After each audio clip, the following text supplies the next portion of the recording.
Hi, my name is Benjamin G. Freeman IV. I'm the grandson of Benjamin G. Freeman II, former Speaker of the House of Representatives of the Republic of Liberia. This weekend, we celebrated the 25th anniversary of the Getting Word project of Monticello, Thomas Jefferson's Monticello. We the heirs of Benjamin G. Freeman II, joined a lot of families at Monticello this weekend, along with the descendants of Hemings, to celebrate a reunion for the 25th anniversary of Getting the Word project. We got to know about our relatives here in the States from Benjamin G. Freeman II, who was the Speaker of the Republic of Liberia. Benjamin Freeman, the Speaker Benjamin Freeman, has made a lot of contributions to the Republic of Liberia. He was instrumental in the open door policy, the unification policy, and bringing the indigenous of Liberia into the government. I remember when the Liberia had just the coastal counties and the interior were the traditional areas. He was the first chiefs who were chiefs at that time were inducted into the office to represent their communities into the government. He made a lot of contributions to the Republic of Liberia, and he's been missing in Liberia history, the legacy of Benjamin Freeman.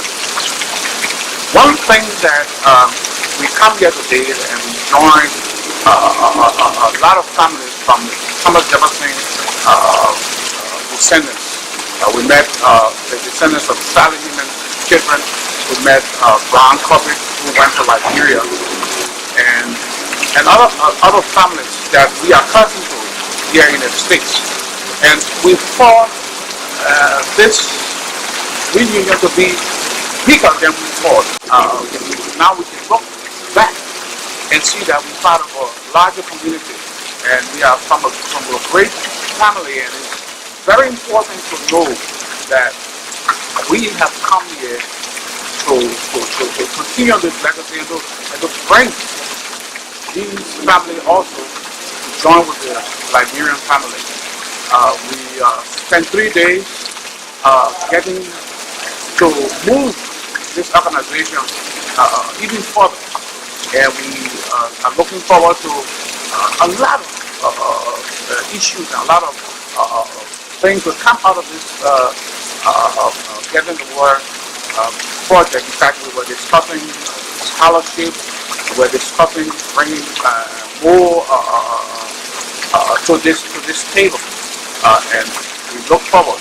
Going back to Liberia again, it is hope that we will be able to bring to America the legacy of Liberia.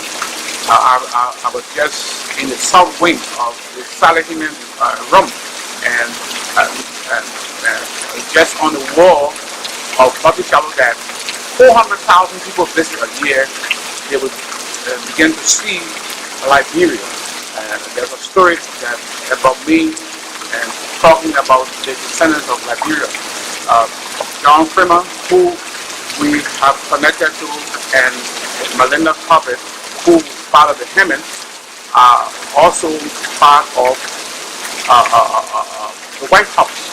John Freeman worked at the White House in 1802 when Thomas Jefferson has taken over, and he married to one of the Hemings, Betty Brown's daughter, the niece of Sally Hemings, the famous Hemings.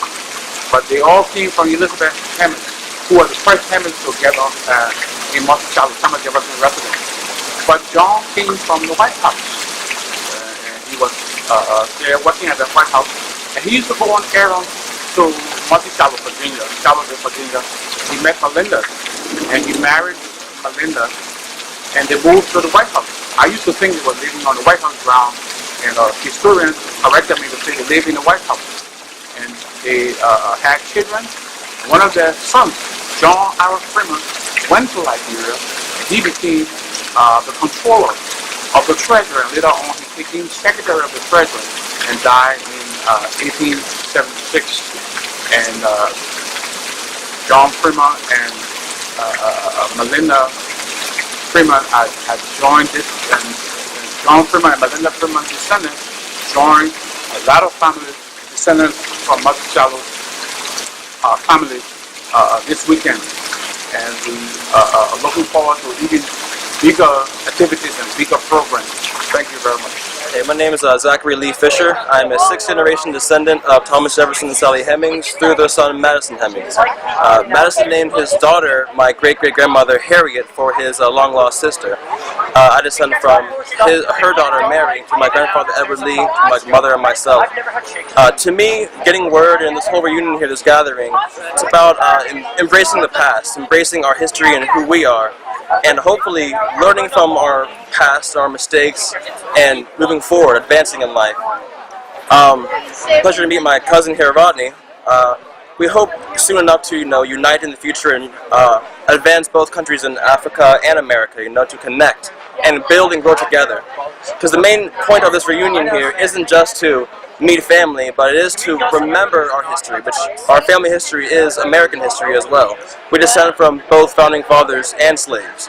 So it's not just about, the one side of it, or the good, or the beauty of the grounds and plantation here. It's about the pain that also went into building this ground.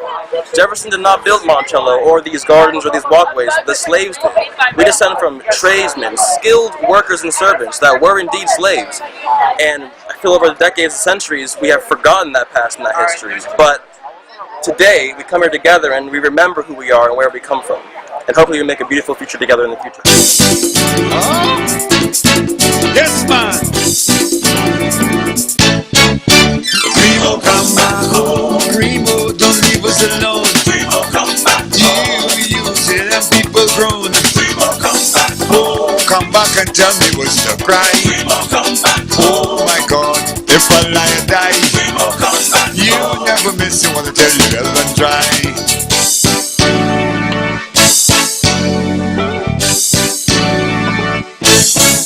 They used to handle me very, very bad back in Trinidad. So I called a plane and came up here just to get out their way. Now every day the mailman ringing, hundreds of letters he bringing, and before he can leave the hall, I had an overseas call. Primo, come back home. Primo, don't leave us alone. Primo, come back home. Yeah, you see that them people grown. Primo, come back home. Come back and tell me what's the cry. Hello and welcome to another edition of Africa Teaching, a production of the Pepperbird Magazine and Chesson Worldwide 360. We are in Charlottesville, Virginia, on the porch of Thomas Jefferson's home. It's called Monticello, which means the French mountaintop. We are here because we are celebrating the 25th anniversary of the Getting Word Oral History Projects. This is a reunion of the enslaved descendants. So, behind me, you can see part of the ground.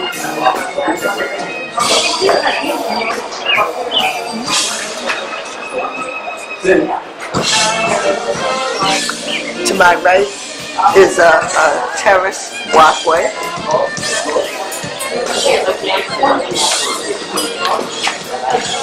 Then, to my far right is the west lawn. And I must add that there is a grave on the west lawn of the slaves who served on the plantation. We don't know exactly how many of them are in this grave, but they do know where they do have a specified area right off the west lawn. This plantation grew vegetables, and it was very interesting. They had milk, they had a winery, and they clearly had gardens here. The Jefferson plantation is just an amazing sight to be seen and a beautiful place to visit, holding a host of intrinsic details of the slave experience. All right, we're here at Monticello. My name is Naya Bates. I'm public historian of slavery and African American life. I'm also director of the Getting Word Oral History Project. We're here today celebrating 25 years of the Getting Word African American Oral History Project at Monticello, and also the completion and opening of our new exhibits that are part of the Mountaintop Project. We have 7 spaces opening today. We have the Getting Word exhibit, we have the life of Sally Hemings, we have the Granger Hemings kitchen, we have a space dedicated to Thomas Jefferson's wife, Martha Jefferson. We have spaces dedicated to telling the story of Mulberry Row and the lives of the enslaved people here. So thank you for coming today, and I hope you all will follow what we're doing. It's live streamed online. You can find us at monticello.org. Yes, man. Primo, come back home. Primo, don't leave us alone. Primo, come back home. You see them people grown. Primo, come back home. Come back and tell me what's the cry. Primo, come back home. Oh my God, if I lie and die. Primo, come back home. You never miss it, wanna tell you well and dry.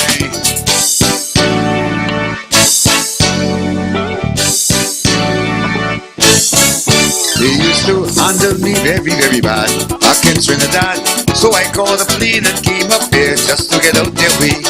Now every day the mailman ringing, hundreds of letters he bringing, and before he can leave the hall, I had an overseas call. Primo, come back home. Primo, don't leave us alone. Primo, come back home. Yeah, you see that them people grown.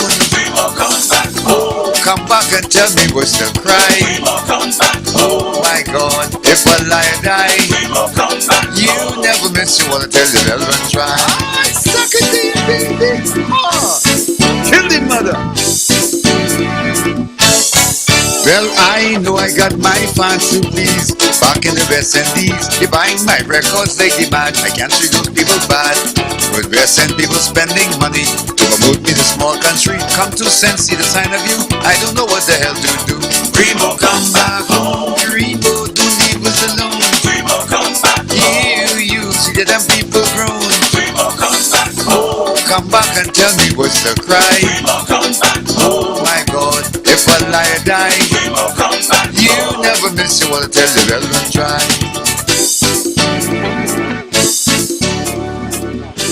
My name is Peter Onuf. I'm a historian. Spent much of my life working on Thomas Jefferson. Recently, I published a book with Annette Gordon-Reed on Thomas Jefferson. We call him the most benevolent or blessed of patriarchs. It's about the connection between his life as a slaveholder, his political and social thought, and how they make a kind of sense in relationship to each other.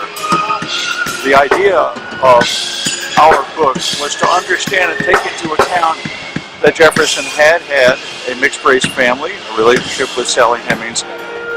What does that tell us about who Jefferson was and how we should understand what he said? And our argument is that his conception of the new American Republic was based on the very idea of family. The new nation was a family of families, yet it was a family that did not include the enslaved people that he owned. So we explore the implications of his idea of what it meant to be a master or a patriarch of his day, and how that, surprisingly for us, led him to be a democratic visionary, imagining a world in which people who had been created equal could live that equality. That's a dream that we're trying to fulfill now. It means escaping from the very reality of Jefferson's own life when slavery was a domestic institution, one that supported a regime of stable agricultural production that made America great because it was slavery that generated great prosperity in the new American era.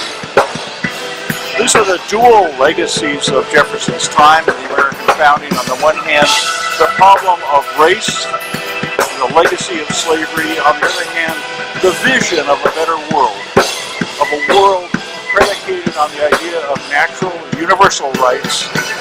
And that dream, that vision, continues to be compelling, but overcoming the historical legacies of his life and the way he lived it is another great challenge for us today. My name is Bill Webb. I'm a descendant of Brown Colbert. Brown Colbert was born here Christmas Day, 1785, here at Monticello. He was manumitted, I'm jump-starting his life, in 1833 to go to Liberia. He landed in Monrovia, Liberia, February 17th, 1833. He had gone over on the ship the Roanoke. Unfortunately, he and most of his family died soon after landing of malaria. His older children remained here in the state of Virginia enslaved, and we only found one of his sons, Burl Colbert, alive in the census records in the 1840s, but we've lost contact. Most recently, I have met two gentlemen from Liberia, descendant through the Colbert Freeman family. Melinda Colbert Freeman was my third great-grandfather's sister. She ended up being freed and living in Washington, D.C. My relative went to Liberia 1833. The other parts of the family would have gone in the 1860s, 30 years apart. They decided to go in a more elevated area of Liberia, away from the malaria situations, and are here now celebrating the 25th anniversary of the Getting Word Project, the Juneteenth, and the completion of the Mountaintop Project. Yes, man. Primo, come back home. Primo, don't leave us alone. Primo, come back home. You see them people grown. Primo, come back home. Come back and tell me what's the cry. Primo, come back home. Oh my God, if I lie or die. Primo, come back home. You never miss it, wanna tell you well and dry.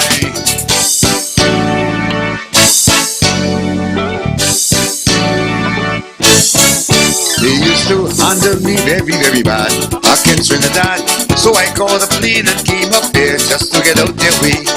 Now every day the mailman ringing, hundreds of letters he bringing, and before he can leave the hall, I had an overseas call. Primo, come back home. Primo, don't leave us alone. Primo, come back home. You see that them people grown. Primo, come back home. Come back and tell me what's the cry. Primo, come back home. My God, if I lie or die, Primo, come back home. You never miss, you wanna tell the relevant try. I suck it to you, baby.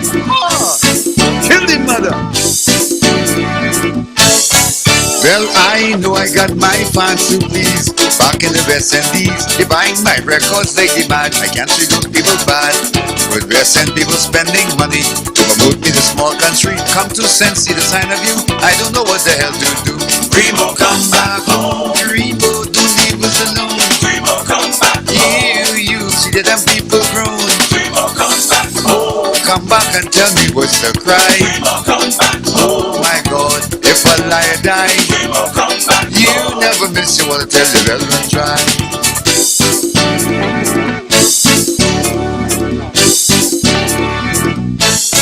Well, I don't know what a bacchanal can be seen is the kind of word. My contracts I'm this way, away from now until Ash Wednesday. Every day the mailbox back up. When this thing on stop, when I read and didn't get a roadmap yet, I try to catch Bahamian jet. Primo, come back home. Primo, don't leave us alone. Primo, come back home. You see that them people grown. Primo, come back home. come back and tell me what's the cry. Oh my God, if a liar die, you never miss what to tell the bellman cry. Primo, come back home. Primo, don't leave us alone. Primo, come back home. You see that them people grown. Primo, come back home. Come back and tell me what's the cry. Primo, come back home. Oh my God, if a liar die, Primo, come back home. You never miss what to tell the bellman cry. Yes, man. Really, brother. Anything, man.